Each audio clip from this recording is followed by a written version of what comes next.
Hey, soul survivors. So we're going to talk about obsessive compulsive personality disorder, also known as OCPD. This was brought up in live chat.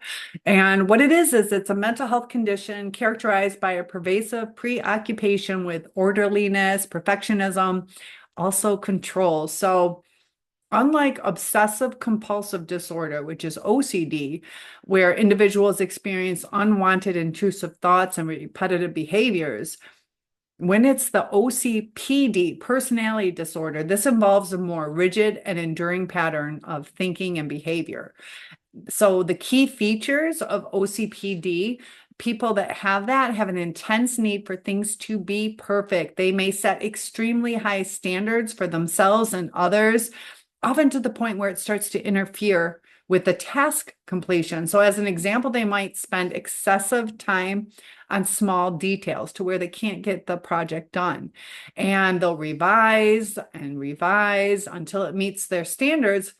Sometimes it's to the detriment of the deadline. They have such a perfectionism that they can't get anything done. It's never perfect. Preoccupation with order and rules. OCPD is marked with strong focus on the rules, lists, schedules, and procedures. These people often have a rigid approach to life, insisting on strict adherence to their routines. Deviations from this established order can cause significant distress. It's really hard on them to go outside of these rules, and they can struggle to delegate tasks or work collaboratively because they fear that others might not do exactly what they expect. It might be different standards. They can also be reluctant to change their own way of doing things, and this displays some stubbornness or resistance to new ideas, an overemphasis on work and productivity. People with OCPD can prioritize work and productivity over leisure activities and relationships. Their commitment to work is often so intense that it interferes with social connections, can lead to neglect of the family, friends, and personal well-being. They can have a tendency to hoard or an inability to discard items, even if they have little value. This is often due to a belief that these items might be needed in the future, or because discarding them feels wasteful. People that have OCPD often have strict moral and ethical codes and may be highly judgmental of themselves and others. They can view their way of thinking as the correct way, and they can have little tolerance for those who don't share their same values. That can cause a strain on relationships. And the need for control and perfectionism can make people with OCPD appear critical, demanding, or emotionally distant. And this rigidity can also lead to conflicts, especially if the others don't share their views on how things should be done.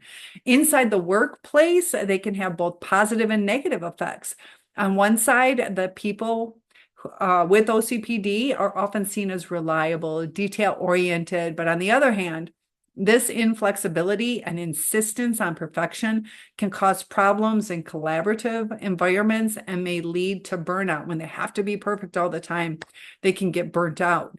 Also, in their daily life, the rigidity can lead to significant distress in everyday life. So, as an example, the obsession with order and perfection might prevent somebody from enjoying spontaneous activities or lead to excessive stress over minor disruptions in their routine. So, there is treatment.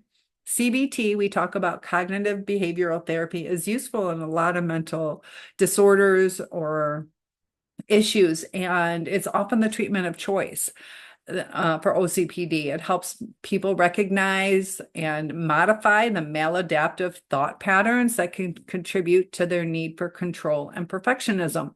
There are like SSRs that are used. There's no specific medication for OCPD. Antidepressants, SSRIs, those can be prescribed to help manage the like kind of comorbidity with anxiety or depression. Also, relaxation techniques, being mindful, meditation, relaxation exercises can help reduce the stress and promote more flexible thinking.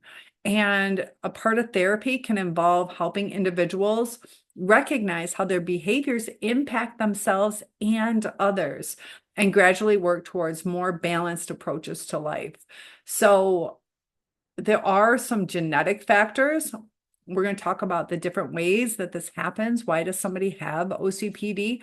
It can be seen to have heritability, which means it's passed down. There is evidence that personality traits related to OCPD, such as perfectionism and a high need for order, can run in families. This suggests possibly a genetic predisposition, meaning that the history of the family or related disorders may be more likely to develop this condition.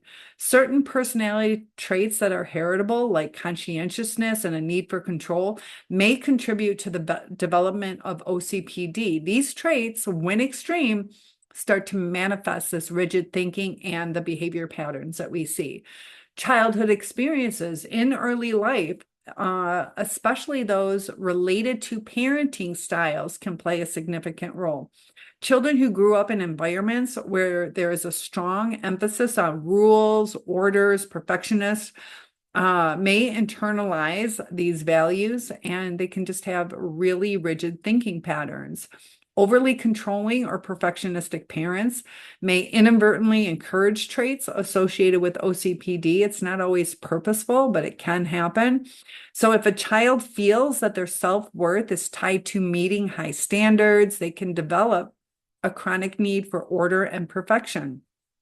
Also, experience abuse or trauma or significant stresses during childhood or adolescence can also contribute to developing OCPD. These experiences might lead to a coping mechanism where the individual seeks control and order as a way to manage anxiety or a sense of chaos. Now, there are some psychological factors.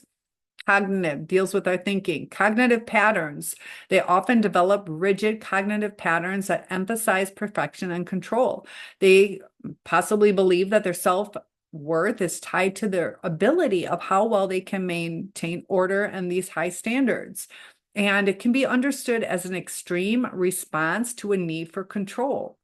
They can feel that they must maintain control over the environment, also relationships, even their thoughts, to avoid this anxiety and stress. Now, their temperament, this is particularly determined by genetics, can influence the development of OCPD. So a naturally conscientious or detailed-oriented person may start to develop kind of like the extreme of it if the other contributing factors are present.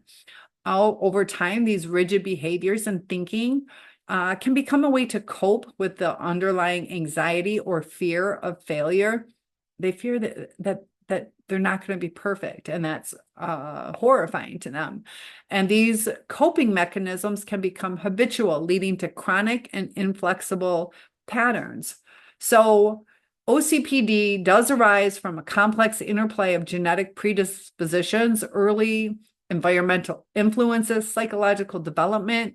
Certain personality traits, family dynamics can also contribute to the development, but not everyone with these factors will develop the disorder. This condition can often present as an extreme extension of traits that are otherwise adaptive.